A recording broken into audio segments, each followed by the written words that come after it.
8 पे कमीशन को लेकर सेंट्रल गवर्नमेंट एम्प्लॉयज और पेंशनर्स के बीच अब सबसे बड़ी चर्चा बन गई है फिटमेंट फैक्टर।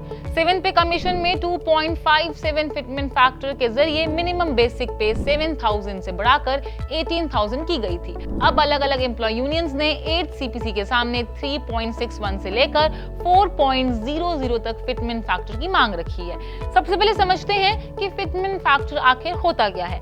आसान भाषा में कहें तो यह एक मल्टीप्लायर है जिसके जरिए एग्जिस्टिंग बेसिक पे को रिवाइज्ड पे में चेंज किया जाता है। लेकिन यहाँ पे ध्यान देने वाली बात यह है कि फिटमेंट फैक्टर सिर्फ बेसिक सैलरी को अफेक्ट नहीं करता, बल्कि आपके डीए, अलाउंसेस, पेंशन और दूसरी कैलकुलेशंस पर भी इसका असर दिख सकता है।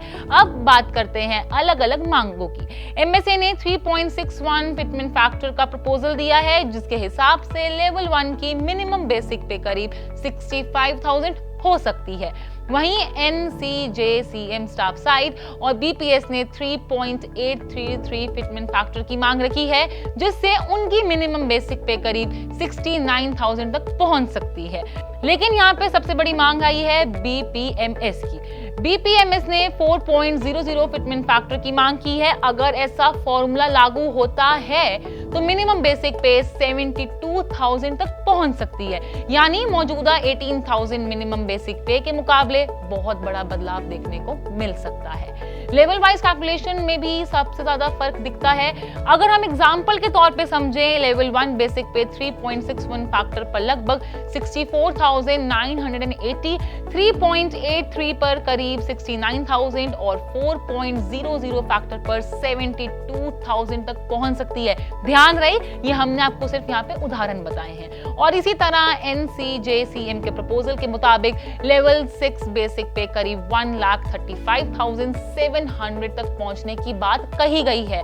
लेकिन यहाँ पे सबसे जरूरी बात ये सभी अलग अलग ऑर्गेनाइजेशंस की डिमांड्स और प्रपोजल्स हैं। अभी गवर्नमेंट ने कोई फाइनल फिटमेंट फैक्टर तय नहीं किया है। हाल के पार्लियामेंट अपडेट्स के मुताबिक 8 सेंट्रल पे कमीशन ने अभी तक अपनी फाइनल रिकमेंडेशंस गवर्नमेंट को सबमिट नहीं की हैं। लेटेस्ट अपडेट ये है कि 8 सीपीसी की कंसल्टेशंस प्रोसेस अभी चल रही है और कमीशन अलग अलग स्टेट्स और एम्प्लॉय एसोसिएशंस के साथ मीटिंग्स और विजिट्स भी कर रहा है। कमीशन को अपनी रिपोर्ट सबमिट करने के लिए लगभग 18 मंथ्स का टाइम भी दिया गया है, यानी कि 3.61, 3.833 या फिर 4.00। ये बड़ा सवाल है, क्योंकि इसी से तय होगा कि फिटमेंट फैक्टर लागू होगा।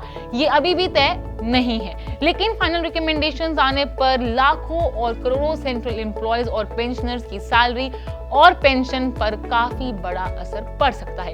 तो ये थी लेटेस्ट अपडेट 8 पे कमीशन की। आपकी क्या राय है इस अपडेट पर? आपको क्या लगता है कि आपकी सैलरी कितनी बढ़ेगी? नीचे कमेंट सेक्शन में हमें जरूर बताइएगा। और ऐसी हर बड़ी फाइनेंशियल अपडेट के लिए हमारे चैनल यानी कि पैसा लाइव को सब्सक्राइब जरूर करें।